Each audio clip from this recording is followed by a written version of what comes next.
Assalamualaikum warahmatullahi wabarakatuh. Sebelumnya perkenalkan nama saya Muri Kangreini dengan NIM 24 garis miring 5333927 garis miring PT garis miring 10120. Di sini perkenalkanlah saya untuk menyampaikan presentasi mengenai fungsi distribusi dan kebutuhan air pada ternak untuk memenuhi tugas pada mata kuliah Nutrisi Ternak Dasar dengan dosen pengampu Dr. Insinyur Aji Prabaskara SPT IPP. Yang pertama, saya akan membahas mengenai pengertian dan komposisi air dalam tubuh. Seperti yang kita ketahui bahwa air adalah senyawa kimiawi yang sangat vital dalam menyusun sel makhluk hidup yang mencakup sekitar 50-65% dari total berat badan. Air di dalam tubuh ini terbagi menjadi dua kompartemen utama, yaitu cairan intraseluler dan cairan ekstraseluler.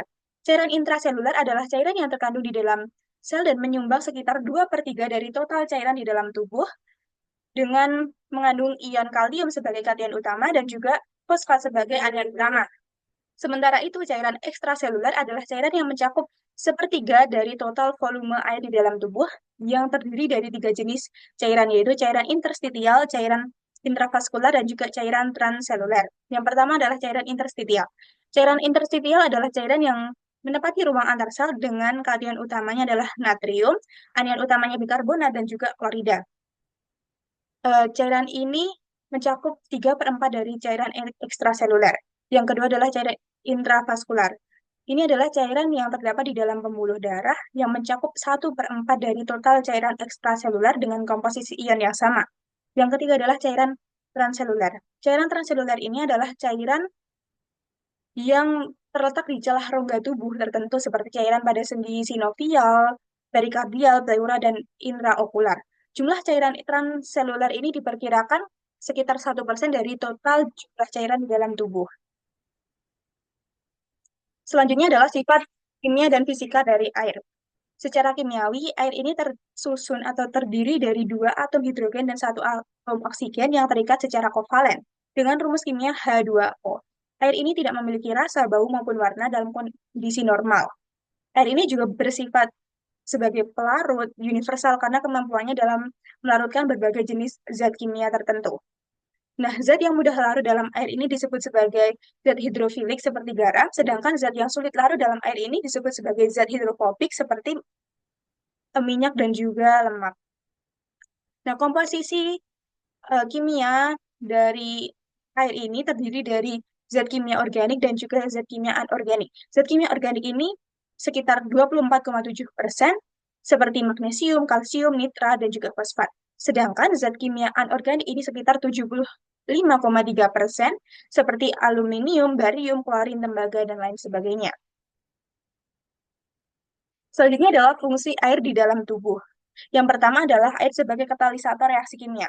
Nah, ini maksudnya adalah air ini berfungsi untuk membantu mempercepat reaksi yang terjadi di dalam tubuh makhluk hidup. Yang kedua adalah air sebagai pelarut nutrisi dan sisa metabolisme.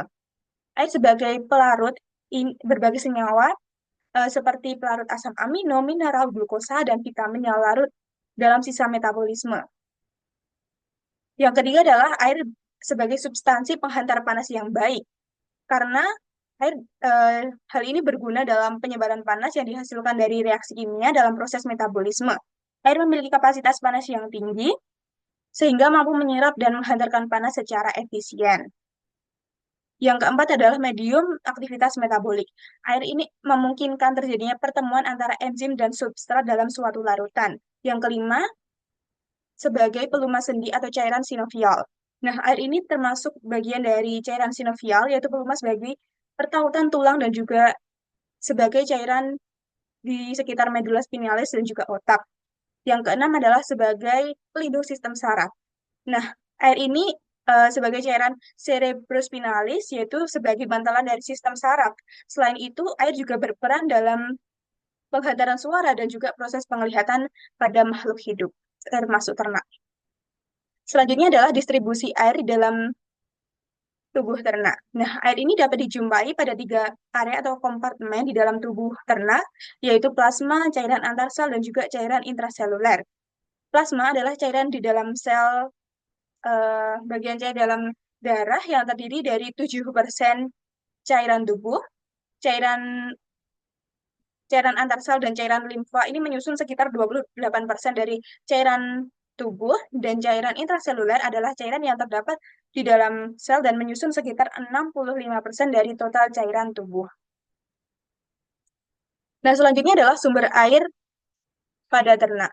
Ternak memperoleh air dari tiga sumber utama, yaitu air minum, air dalam pakan, dan juga air metabolik. Yang pertama adalah air minum. Air minum ini adalah sumber utama air bagi ternak dan harus tersedia dalam jumlah yang cukup dengan kualitas yang baik. Karena apa? Karena air minum ini berfungsi untuk menghidrasi tubuh ternak, membantu proses pencernaan pada ternak, transportasi nutrisi, pengaturan suhu tubuh, dan juga ekskresi sisa metabolisme. Yang kedua adalah air yang terkandung dalam pakan. Ini dapat diperoleh dari hijauan yang segar karena memiliki kandungan air yang tinggi, sedangkan pada hijauan yang kering seperti konsentrat ini memiliki kandungan air yang lebih rendah.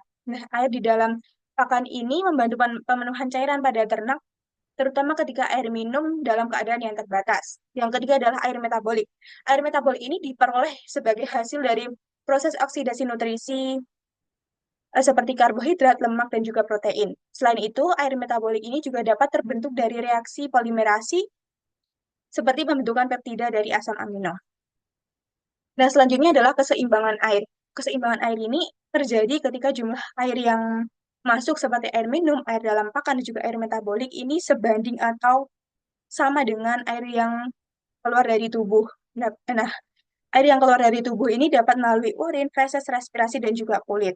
Keseimbangan air ini terbagi menjadi dua, yaitu keseimbangan negatif dan juga keseimbangan positif. Keseimbangan negatif ini terjadi jika air yang keluar dari tubuh ini lebih banyak daripada air yang masuk atau yang dikonsumsi. Nah, ini akan berpotensi menyebabkan dehidrasi. Sedangkan pada keseimbangan positif ini terjadi jika air yang masuk ke dalam tubuh ternak itu lebih banyak daripada air yang dikeluarkan dari tubuh. Nah, ini akan berpotensi terjadinya gangguan ekskresi. Kebutuhan air pada ternak berdasarkan tabel yang telah disediakan dapat diketahui bahwa jenis ternak dengan kebutuhan air ini berbeda setiap ternaknya. Hal ini bergantung pada spesies, umur, status fisiologi seperti bunting dan juga laktasi, jenis pakan, kondisi lingkungan, dan lain sebagainya. Nah, selanjutnya adalah dampak dari kekurangan air, dari dampak yang ringan hingga ke tahap yang berat. Kehilangan air sekitar 2-5% ini akan menyebabkan gangguan fisiologis dan juga nafsu makan menjadi turun. Kehilangan air sekitar 7% ini akan terjadinya dehidrasi sedang, mata menjadi cekung dan juga kulit tidak elastis. Kehilangan air sekitar 10% ini akan menyebabkan ternak menjadi kebingungan, suara menjadi serak, dan juga gangguan sistem saraf. Kehilangan air sekitar 12% ini akan menyebabkan dehidrasi berat hingga ternak tidak mampu menelan pakannya, dan juga kehilangan air sekitar 15% atau lebih ini akan menyebabkan gangguan pada sirkulasi darah atau sirkulasi darah menjadi kolaps dan juga bahkan terjadinya kematian pada ternak itu sendiri.